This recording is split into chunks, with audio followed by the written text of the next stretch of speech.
UMNO gagal bina identiti Melayu baru. Dalam membina ketamadunan, kehebatan, kekuatan dan jati diri bukan sekadar keturunan yang menjadi parameter atau penanda arasnya. Bukan darah keturunan atau DNA sahaja yang perlu dibanggakan, tetapi pegangan hidup, integriti, cinta bangsa, tanah air dan negara. Perjuangan kekuatan ekonomi, perkongsian hidup dan daya usaha terarah perlu dijaga, kata Naib Presiden Amanah Datuk Hasanuddin Mohamad Yunus dalam satu kenyataan di Facebook-nya. Namun, di samping pelbagai kaum dan agama di negara ini yang sentiasa membina jati diri masing-masing, kaum Melayu tercicir kerana pemimpinnya terbabit dengan rasuah. Khusus pemimpin masyarakat Melayu, ramai yang kehilangan identiti dengan longgarnya tauhid dan akidah, imannya lemah, syariat dan ibadah yang terketepi. Mula berpoya-poya, hidup mewah dan menghalalkan rasuah. Pembaziran yang dianggap saudara syaitan menjadi pilihan dalam kehidupan. Menjual agama dan bangsa demi kepentingan rakus hawa nafsu, harta, pangkat dan jawatan, ujarnya. Beliau tidak menyebut mana-mana pihak tetapi ia dipercayai merujuk kepada kes One Malaysia Development Berhad, 1MDB dan kini Ultra Kirana Sdn Bhd UKSB. Dua orang pemimpin Melayu pengerusi Lembaga Penasihat Barisan Nasional, Datuk Seri Najib Razak dan Presiden UMNO, Datuk Seri Ahmad Zahid Hamidi masing-masing pada hari ini sedang berhadapan dengan puluhan pertuduhan berkaitan rasuah, salah guna kuasa dan pengubahan wang haram. Najib menghadapi 4 pertuduhan menggunakan kedudukannya mendapatkan suapan berjumlah 2.28 bilion ringgit daripada dana 1MDB dan 21 pertuduhan pengubahan wang haram membabitkan jumlah sama. Najib ketika itu adalah Perdana Menteri Malaysia, Menteri Kewangan, pengerusi Lembaga Penasihat 1MDB dan Presiden UMNO. Ahmad Zahid pula menghadapi 33 pertuduhan menerima rasuah berjumlah 42 juta ringgit daripada UKSB untuk dorongan bagi menyambung kontrak syarikat itu sebagai pengendali pusat sehenti di China dan sistem visa luar negara serta mengekalkan perjanjian untuk membekalkan peralatan sistem bersepadu VLN untuk syarikat yang sama oleh Kementerian Dalam Negeri. Bagi 7 pertuduhan lagi, Ahmad Zahid didakwa memperolehi wang tunai 1.15 juta Singapura dolar, 3 juta ringgit, 15,000 pound sterling dan 15,000 US dollar untuk dirinya sendiri daripada syarikat yang sama berhubung dengan kerja rasminya, lapor bernama. Ahmad Zahid ketika itu adalah Menteri Dalam Negeri, Naib Presiden UMNO. Beliau menjadi timbalan Perdana Menteri setelah Tan Sri Mahyadin Mat Yassin dipecat daripada UMNO. Lebih melukakan hati orang Melayu ialah keterangan mahkamah Tan Sri Muhammad Siddiq Hassan, bekas Ketua Setiausaha Negara, merangkap ahli Lembaga Penasihat 1MDB yang dilaporkan menerima bayaran sehingga sebanyak RM30,000 sebulan walaupun tanpa membuat sebarang kerja.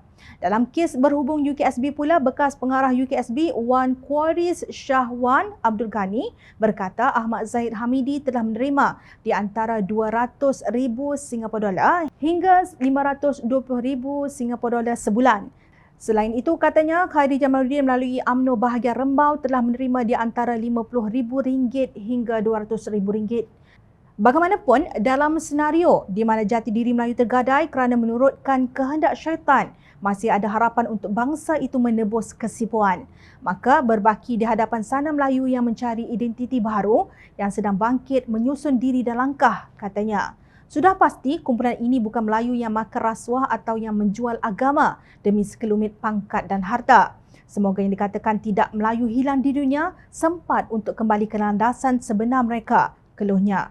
Justru apa yang harus dilakukan oleh pemimpin Pakatan Harapan bagi membetulkan langkah untuk membina identiti Melayu baru ini.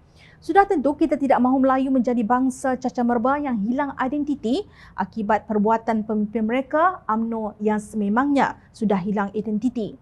Slogan malu apa bosku tanpa rasa malu jelas menonjolkan gejala kehilangan identiti Melayu Islam itu. Sudah tentu kita tidak wajar mengharapkan bersatu sebagai pejuang Melayu Islam kerana kebanyakan ahli parlimennya merupakan katak politik yang melompat daripada UMNO.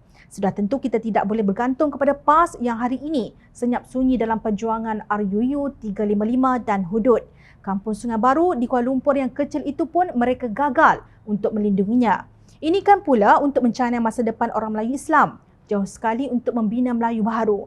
Namun, kita masih dapat melawan kebejatan UMNO dan konco-konconya jika kita dapat meyakinkan umat Islam di negara ini supaya ada perasaan malu. Jom Channel merujuk kepada teks khutbah Jumaat yang dikeluarkan Jabatan Agama Islam Perak pada 6 Mei lalu yang menyentuh mengenai sifat malu, lambang ketakwaan dan integriti pekerja mukmin. Tanpa segan silu dan jauh daripada rasa berdosa, segelintir umat Islam bersifat tamak, berperangai rakus, sanggup menipu dan berbohong semata-mata untuk merebut kekayaan dan mencari pengaruh serta mengamalkan sifat-sifat mementingkan diri sendiri. Hari ini, kegiatan seperti tuntutan palsu, duit kopi, angpau, upah, sagu hati, komisen, kautim bukan lagi rahsia tetapi amat membimbangkan telah menjadi sebahagian budaya berurusan dan berurus niaga di negara ini. Sedarlah jika keadaan ini dibiarkan berlarutan, bererti Malaysia sedang menuju ke zaman gelap menurut teks tersebut. Fikir-fikirkanlah, kalau kalian masih ada rasa malu, jauhkan diri daripada pemimpin yang tiada sifat malu.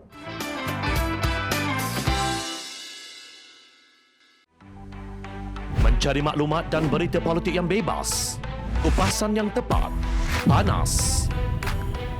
Dapatkannya secara eksklusif hanya di Jom Channel. Komitmen kami, pentasan berita Isnin hingga Jumaat. Berbicara dan isu semasa, kami garapkan secara langsung. Panel-panel berkaliber dan profesional. Interaktif, pandangan anda kami raikan. Jangan lupa bersama kami di setiap hujung minggu dalam edisi khas mingguan. Jom Channel, moving forward, sharing a new experience.